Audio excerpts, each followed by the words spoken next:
এই রনো, জন্মদিন এত বেলা অবধি ঘুমোতে নেই। পরি কোথায়?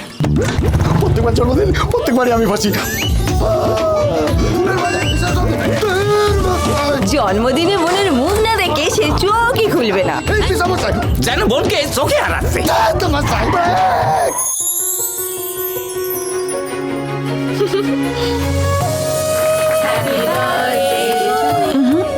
আগে মা বাবা। আমার মা বাবা সবই তো তুই। রণ, পরির বিয়ের পর তোর কি হবে? আদরের বোন 8ই নভেম্বর থেকে প্রতিদিন সন্ধে 6টায় সান বাংলায়।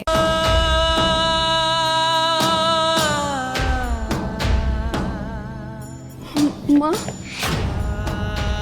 এখনো কমেনি জ্বরটা?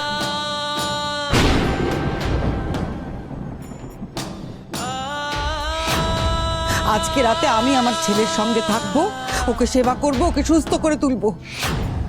তুমি না থাকলেই বরং আমার ছেলেটা অনেক তাড়াতাড়ি ভালো হয়ে উঠবে, সুস্থ হয়ে উঠবে। দয়া করে তুমি এখান থেকে চলে যাও আর আমার ছেলেটাকে একটু শান্তিতে ঘুমোতে দাও। শিখা, কি হচ্ছে? বিক্রমের এত শরীর খারাপ, তুই ঘরে না গিয়ে এখানে বসে আছিস কেন? কি হয়েছে তোর বলতো? অফিসে কিছু? আরে এরকম কাঁদছিস কেন? কি হয়েছে আমাকে একটু বলবি? মা আমার ভুল বুঝছেন দিদিমণি। মা আমাকে ভিকি বাবুর থেকে দূরে থাকতে বলেছে। বিক্রমের থেকে দূরে থাকতে বলেছে? মানে কি হয়েছে আমাকে একটু পরিষ্কার করে বলবি? ভিকি বাবুর শরীর খারাপ, আমি তাও আজ সারাদিন অফিসে ছিলাম, সেবা যত্ন কিছুই করতে পারিনি, তাই জন্য। তোর বোকা, এইটুকু কথা নিয়ে কেউ এরকম কাঁদতে থাকে নাকি? দেখ, দিদি তো বিক্রমের মা, আর সন্তানের শরীর খারাপ হলে সব মাদের খুব টেনশন হয়। তার উপর তো দেখছিসই কিরকম পরিস্থিতি যাচ্ছে, একটার পর একটা দুর্ঘটনা ঘটে যাচ্ছে। এরকম অবস্থায় কারোর মাথা ঠিক থাকে? কেউ এত ভেবেচিন্তে কথা বলে না শিখা। তুই দেখবি বিক্রমের যখন শরীর ঠিক হয়ে যাবে, দিদি আবার আগের মতো তোর সঙ্গে কথা বলবে।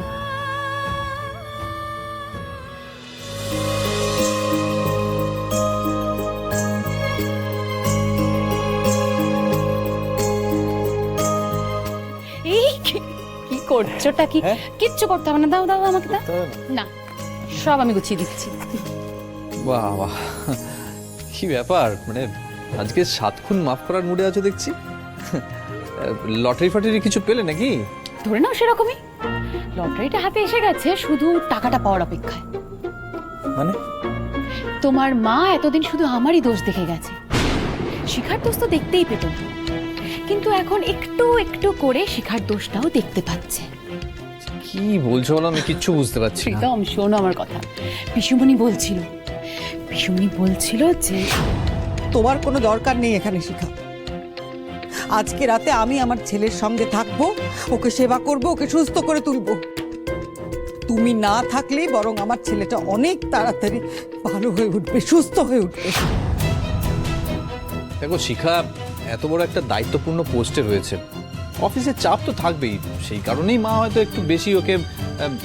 আরে বাবা, বাড়িতে অসুস্থ স্বামী, মাথার উপরে কেস ঝুলছে, আর এমন সময় শিখা অফিস করছে। আচ্ছা, আমি যদি এমনটা করতাম তোমরা মেনে নিতে পারতে তো? তুমি কি করনি সুপর্ণা? দিনের পর দিন তুমি তোমার পার্লার নিয়ে পড়ে থেকেছো। আরে আমার কথা বাদ দাও, সোনাইয়ের কিছু হলে তুমি দেখতে। প্রীতম, তুমি ওই শিখার জন্য আমাকে কথা শোনাচ্ছ? না সুপর্ণা, তোমাকে তোমার ভুলগুলো মনে করিয়ে দিচ্ছি। ব্যাস, আমার ভুলগুলো আমাকে না ধরিয়ে দিয়ে না নিজের ভুলগুলো বোঝার চেষ্টা করো। তুমি তোমার ভাইয়ের আন্ডারে কাজ করছো, তোমার বাবা অফিসে তোমার থেকে তোমার ভাইকে বেশি ইম্পর্টেন্স দিচ্ছে। তুমি শুধুমাত্র নিজের দোষে নিজের জায়গাটা হারিয়েছো প্রীতম। আমাদের একটা ছেলে আছে, সে বড় হয়েছে, একবার আমাদের ভবিষ্যতের কথাটা তুমি ভাববে না? আরে এর মধ্যে আমাদের ভবিষ্যৎ কোথা থেকে আসছে সুপর্ণা? সে বোঝার ক্ষমতা তোমার নেই প্রীতম। তোমার মা বাবা সব সময় শিখা আর বিক্রমকে বেশি প্রাধান্য দিয়ে এসেছে। ওদের ভুলগুলো ভুলই নয়। এমন চলতে থাকলে না ওরা সবকিছু পেয়ে যাবে আর তুমি কিচ্ছু পাবে না। বাবা মায়ের কাছে ওরা খারাপ হলে না তবেই তোমার আর আমার কদর বাড়বে। এত কিছুর পর বিকির কোনো দোষই দেখতে পাচ্ছে না তোমার বাবা মা। এতদিন পর শিখার একটু দোষ দেখতে পেয়েছে, কোথায় তুমি একটু খুশি হবে তা না। এত সামান্য কারণে মায়ের কাছে শিখা খারাপ হবে না সুপর্ণা। এটা না হয় একটা সামান্য কারণ, কিন্তু এর পর যখন আমি ব্রহ্মাস্ত্রটা বের করব না তখন দেখবে।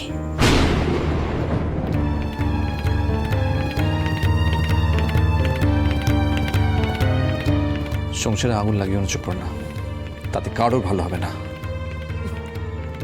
তুমি তো চিন্তা করো না প্রীতম, তোমাকে তো আমি কিছু করতে বলিনি।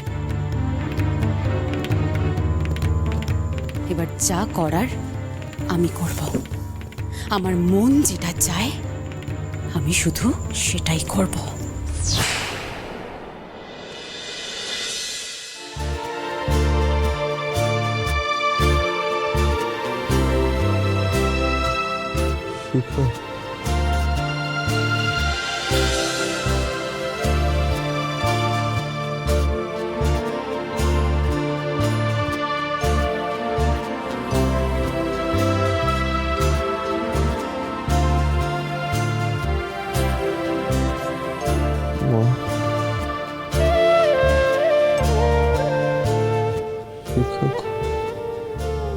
শিখা কোথায়?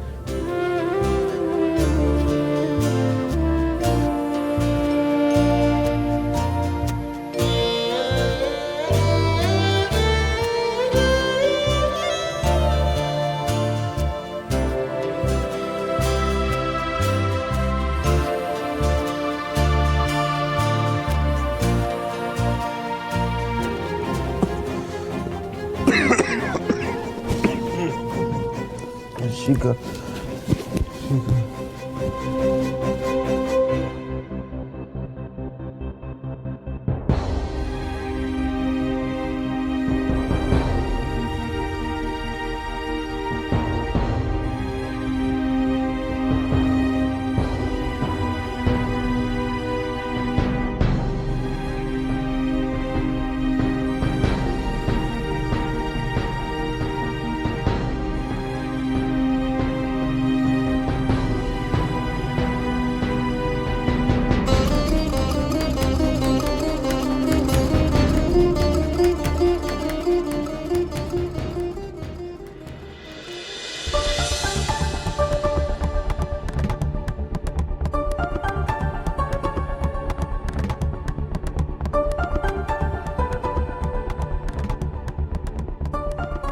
এখানে তো এমন একজনকেও পেলাম না যে আমাদের ক্ষতি করতে পারে।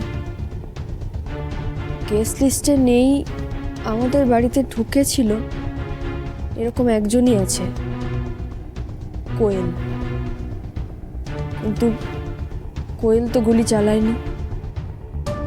তাহলে গেস্ট লিস্টের মধ্যে এমন কে হতে পারে যার কাছে পিস্তল ছিল? আসল অপরাধীকে খুঁজে বের করতে না পারলে কেসটা সিআইডির হাতে চলে যাবে। তখন এসবের মধ্যে থেকে ভিকি বাবুকে বের করা আরো বেশি সমস্যা হয়ে যাবে। কি যে করি।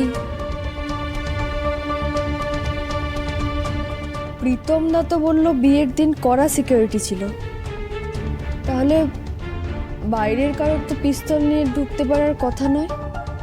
হ্যাঁ, কোয়েল এ বাড়িতে আগে নিয়মিত আসতো, তাই হয়তো ওকে সিকিউরিটি চেক করেনি। কিন্তু অন্য কেউ পিস্তল নিয়ে আসলো, ধরা পড়লো না কেন? 9mm এর খোল। দেখো 9mm পিস্তল কিন্তু সবার কাছে থাকার কথা নয়। আর 2 নম্বর হচ্ছে এটা চালাবার জন্য ট্রেনিং এর দরকার হয়।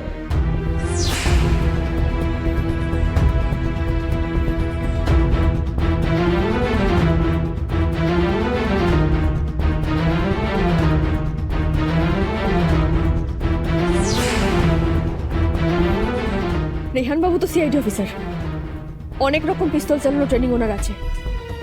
আর সিআইডি অফিসার বলেই হয়তো পিস্তল নিয়ে ঢুকতে সিকিউরিটি বারণ করেনি। তার মানে রেহান বাবু বলেছিলেন ভিকি বাবুকে আমার জীবন থেকে কেড়ে নেবে। তার মানে দেখি ভিকি বাবুকে গুলি করে মারতে এসেছিলেন।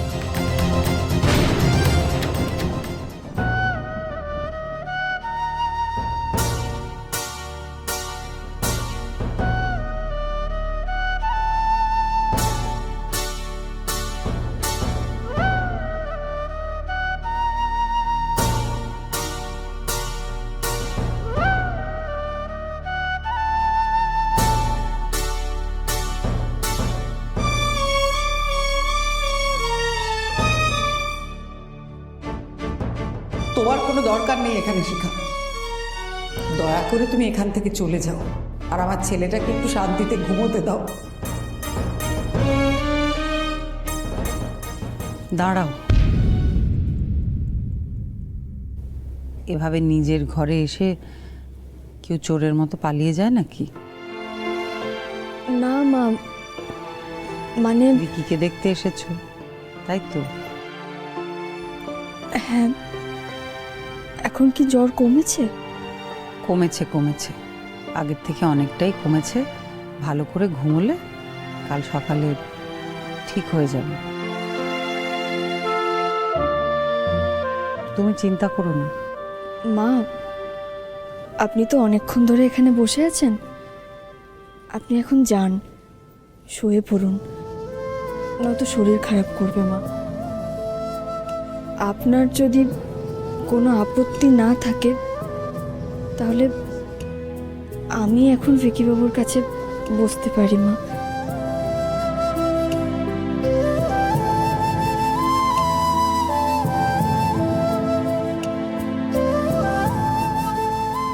শিখা, ভিকি যেমন আমার ছেলে, ও তোমার স্বামী। তুমি তোমার স্বামীর পাশে বসবে, তাতে আমার কোনো আপত্তি কেনই বা থাকতে যাবে বলো? আমি জানি শিখা, তুমি একটা কঠিন সময়ের মধ্যে দিয়ে তুমিও তো যাচ্ছ। নানান রকম কিছু সামলাতে হচ্ছে তোমাকে, বাইরের ব্যস্ততা, কিন্তু তারপরে সংসারের কথাটা ভুলে গেলে তো চলবে না। তোমাকে তো ব্যালেন্স করতে হবে সবটাই। দেখো, আমি জানি, কারণ আমি নিজেও এতগুলো বছর ধরে এনজিও চালাই আর সংসারও সামলাই। কখনো কি আমার সমস্যা হয়নি? হয়েছে, কিন্তু কষ্ট করে হলেও সংসারের জন্য আমাকে সময় বার করতে হয়েছে। কেন? কারণ আমার কাছ থেকে সেটাই এক্সপেক্টেড। কারণ মেয়ে হিসেবে আমাকে ব্যালেন্স করেই চলতে হবে। আর যদি একটা ছেলে বলে যে আমি শুধু বাইরের কাজ সামলাবো, তাকে কেউ কিছু বলবে না, কারণ তাকে সংসার সামলাতে হয় না। কষ্ট করে হোক, যে করে হোক, তোমাকে সময় বার করে ব্যালেন্স করতে হবে শিখা। যদি কখনো এমন সময় আসে যে তুমি সামলাতে পারছো না, তখন কিন্তু ঝামেলা বাড়বে শিখা। এমন একটা সময় তখন আসবে যখন তোমাকে বাধ্য হয়ে কোনো একটাকে বাদ দিতে হবে। আপনি একদম ঠিক বলেছেন মা। আমি আপ্রাণ চেষ্টা করব যাতে দুদিকটাই আমি ব্যালেন্স করে চলতে পারি। শিখা, তখন আমি তোমাকে খুব খারাপ করে কথা বলেছি। তুমি নিশ্চয়ই সেটা নিয়ে এখনো আমার উপর রাগ করে বসে নেই বলো? আসলে সন্তানের কিছু হয়ে গেলে মায়ের মাথা ঠিক থাকতে পারে না। তুমি যখন মা হবে তখন তুমি বুঝবে। আমি আপনার মনের অবস্থা বুঝতে পারছি মা। এত টেনশন, এত স্ট্রেসের মধ্যে দিয়ে আমার ছেলেটা যাচ্ছে যে ওর জ্বর পর্যন্ত চলে এলো। তুমি দেখছো তো শিখা, ও কিন্তু এখন চাইবে তোমাকে আঁকড়ে ধরে রাখতে। তোমার কি উচিত সব কিছু ভুলে গিয়ে প্রত্যেকটা মুহূর্ত ভিকির সঙ্গে ওর পাশে থাকা। ওর যেন কখনো এক মুহূর্তের জন্য মনে না হয় যে ও একা। তুমি জানো তো, বিয়ের পর মেয়েদের দায়িত্ব কর্তব্য অনেক অনেক বেড়ে যায় শিখা, অনেক। আমার উপর আপনি ভরসা রাখুন মা, আমি ভিকি বাবুর কোনো ক্ষতি হতে দেব না। তুমি যদি সেটা করতে পারো শিখা, আমি সত্যিই খুশি হব। কিন্তু আমি যদি কখনো দেখি তুমি সেটা করতে পারছো না, তখন তো বাধ্য হয়ে আমাকে আমার আমার ছেলেকে সামলাতে হবে শিখা। তখন কিন্তু আমি আমি শক্ত করে ওর হাতটা ধরবো। ছোট থেকে ঠিক যেমনভাবে ওর সমস্ত সমস্যার সমাধান আমি করে এসেছি সেইভাবেই এখনো তাই করব। কেন জানো? কারণ আমার গোটা পৃথিবী একদিকে আর আমার ছেলে একদিকে। যাই হয়ে যাক না কেন, আমার ছেলের কোনো ক্ষতি আমি কিন্তু হতে দেব না, কিছুতেই না। তার জন্য আমাকে যা করতে হবে আমি তাই করব, যার বিরুদ্ধে যেতে হবে আমি যাব। শুধু এই কথাটা তুমি মনে রেখো শিখা।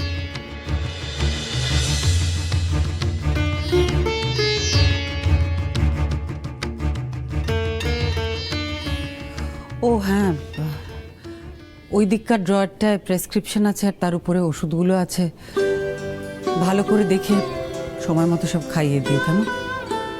হ্যাঁ মা।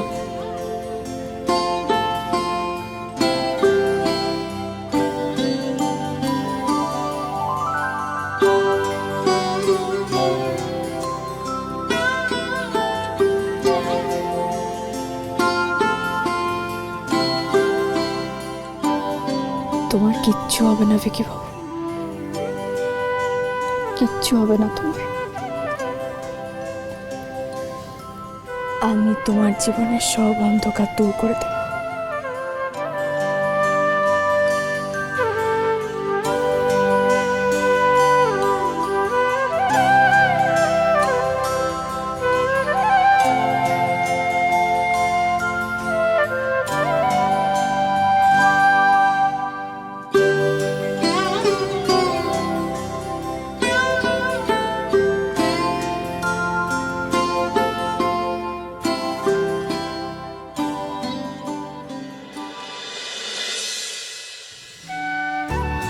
তুমি জল খাবে? আমি দিচ্ছি, দাঁড়াও, আমি দিচ্ছি তুমি দাঁড়াও, দাঁড়াও ভিকি বাবু, আমি দিচ্ছি বললাম, আমি দিচ্ছি বললাম তোমাকে। নাও, ভালো আছি।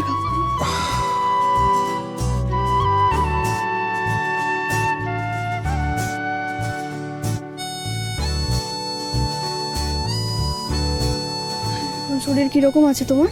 দেখি জ্বর কতটা গায়ে কমেছে? আমি ঠিক আছি, তুমি এরকম করছো কেন? টেনশন করার তো কিচ্ছু হয়নি, সামান্য জ্বর হয়েছিল শুধু। এই সামান্য জ্বরে তোমার পরিবার তোমাকে নিয়ে কত চিন্তা করে তুমি বোঝো না ভিকি বাবু? কাল কত রাত না ঘুমিয়ে মা এখানে বসে থেকে। তুমিও তো সারা রাত ঘুমো, তোমার চোখ মুখ দেখেই বোঝা যাচ্ছে। আজ তো অফিস ছুটি আছে, একটু রেস্ট নিলে সব ঠিক হয়ে যাবে। আমার জীবনের সমস্যাগুলো যে কবে ঠিক হবে? তোমার জীবনের সব দুশ্চিন্তা তুমি আমায় দিয়ে দাও। তা কি করে হয়? কেন হয় না?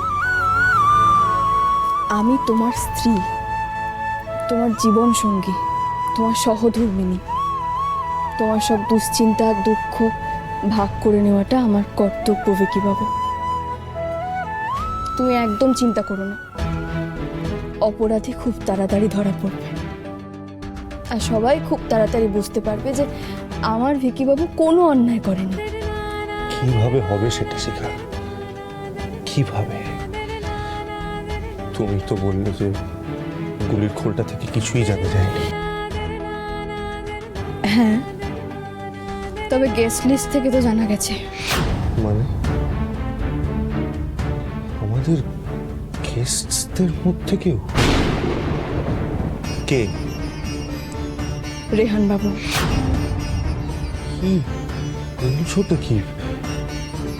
রেহান বাবু? না না শিখার, রেহান বাবু তোমাদের বন্ধুর মতো। তোমার বাবার কেসে, আমার কেসে উনি আমাদের কত সাহায্য করেছেন।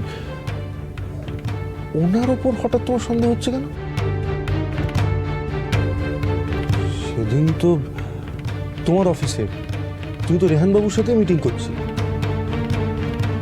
তাহলে কি নিয়ে কথা হচ্ছিল তোমাদের? তুমি সন্দেহ করছো কেন ওনাকে?